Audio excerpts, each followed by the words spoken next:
दिवसाची सुरुवात बरोबर आपल्या कामामध्ये किंवा आपल्या जीवनामध्ये आपल्याला बरेच असे लोक भेटतात की ज्यांना आत्मिक तहान आहे, ज्यांना खरी शांती हवी आहे.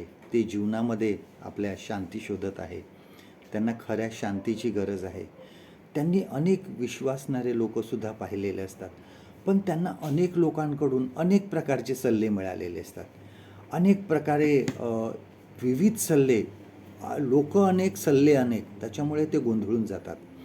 एक प्रसिद्ध सुवार्तिक होते आणि त्यांनी असं सांगितलं की त्यांच्याकडे एक व्यक्ती आली आणि त्यांनी सांगितलं की त्यांना खरी शांती हवी आहे, त्यांना मानसिक शांती हवी आहे.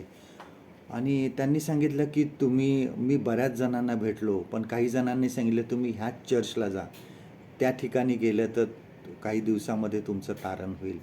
काही जणांनी सांगितलं की तुम्ही ह्याच चर्चला जा, तिथेच बाप्तिस्मा घ्या, तिथं बाप्तिस्मा करण्याची पद्धत खूप चांगली आहे आणि त्याच्यामुळे तुमचं तारण होईल.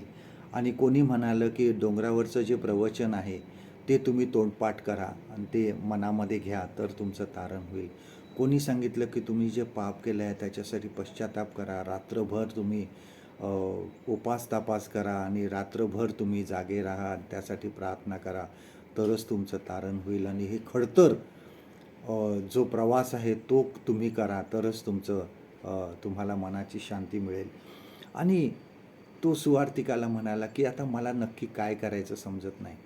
जर तुम्हाला मला सांगायचं तर पवित्र शास्त्र नक्की काय सांगतं ते फक्त मला सांगा. आणि मग त्या सुवार्तिकाने त्याच्याबरोबर ते बसले आणि रोमकारास पत्र त्यांनी सुरुवात केली.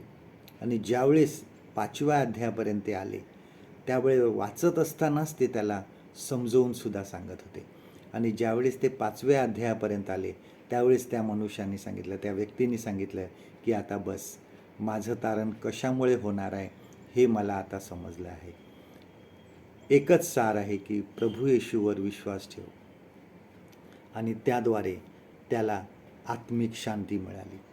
प्रभू येशू ख्रिस्तावर विश्वास ठेवणं गरजेचं आहे. आपण आत्मे जिंकू शकतो जेव्हा आपलं पवित्र शास्त्र आपल्याला काय सांगतं तेवढंच आपण इतरांना सांगावं.